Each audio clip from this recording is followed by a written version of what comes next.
दोस्तों, आज हम डेमोक्रेसी की चौथी अंक मीडिया के बारे में बात करेंगे, जिसका भारत में बहुत बुरा हाल है। 2025 के वर्ल्ड फ्रीडम इंडेक्स के अनुसार भारत 180 देशों में 151 नंबर पर है। भारत में फिलहाल कुछ ही गिना चुना सच्चे पत्रकार बचे हैं और बाकी सारे या फिर पैसों की लालच में या फिर डर से सरकार की चापलूसी करते हैं। भारत एक लोकतांत्रिक देश है और हमारा संविधान के आर्टिकल 19 के अनुसार हमें बोलने की आजादी देता है। लेकिन शायद सरकार और उसके पूंजीवादी मित्रों के खिलाफ नहीं। ये मैं इसलिए कह रहा हूं क्योंकि हाल ही में मोदी जी के दोस्त भारत के बिजनेस टाइकन अडानी जी ने कुछ यूट्यूबर के खिलाफ मानहानि का केस दायर किया, जिस पर दिल्ली के रोहिणी कोर्ट ने एक्स पार्टी, जिसका मतलब होता है दूसरे पार्टी का अनुपस्थिति में फैसला सुनाया, जिसमें 138 यूट्यूब वीडियो 83 इंस्टा पोस्ट को हटाने का आदेश दिया। यह फैसला सिर्फ एक कानूनी मामला नहीं, ये भारत में फ्रीडम ऑफ प्रेस और फ्रीडम ऑफ स्पीच पर एक आघात है। हमारे संविधान के आर्टिकल 14 के अनुसार कानून के नजर में सब बराबर है और सबको हेयरिंग का मौका मिलना चाहिए। लेकिन इस केस में जिन यूट्यूबर्स का नाम है, उन्हें अपना पक्ष रखने का मौका क्यों नहीं मिला?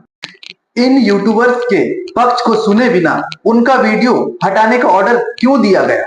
यूट्यूब और इंस्टाग्राम को भी कोर्ट ने इन लोगों का वीडियो हटाने का आदेश दिया। हाल ही में नेपाल सरकार ने कुछ ऐप को रेगुलेट करने के लिए उनको नोटिस दिया था और नेपाल में ऑफिस बनाने के लिए कहा, जिससे नेपाल गवर्नमेंट वहां के सारे ऐप को अपने हिसाब से रेगुलेट कर सके। भारत में इन सभी ऐप का ऑफिस है, जिसके वजह से भारत की सरकार इन सभी ऐप को अपने हिसाब से रेगुलेट कर रही है।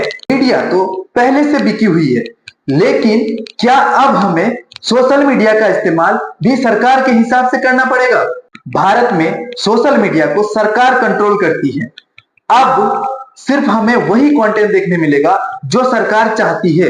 एक तरफ भारत के प्रधानमंत्री नरेंद्र मोदी कहते हैं, criticism is soul of democracy. मेरा एक कन्विक्शन है कि क्रिटिसिज्म ये डेमोक्रेसी की आत्मा है।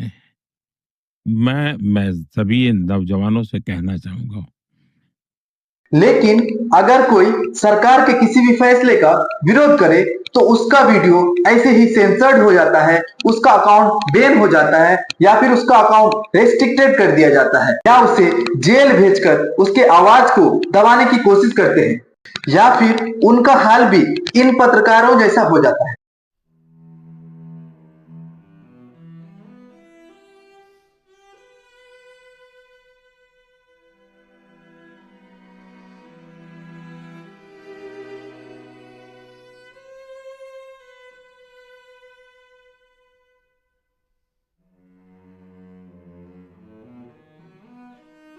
आखिर में मैं आपसे पूछना चाहता हूं, क्या देश को बचाने का जिम्मा सिर्फ हमारा मीडिया लिया हुआ है?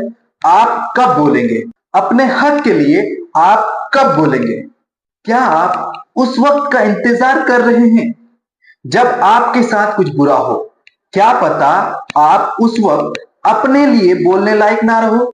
देश को बचाना हम सबका कर्तव्य है, इसलिए सवाल करो, आवाज उठाओ, बुराई के खिलाफ, अपना हक के लिए, सरकार के खिलाफ, सत्ता के खिलाफ। ये ताकत हमें हमारी संविधान देती है। आखिर में मैं नरेंद्र मोदी जी का एक कोट कहना चाहता हूं, जिसमें वो कहते हैं, मेरा ये चैनल सब्सक्राइब करें और मेरे हर अपडेट आपको मिले, इसके लिए बेल आइकन जरूर दबाइएगा।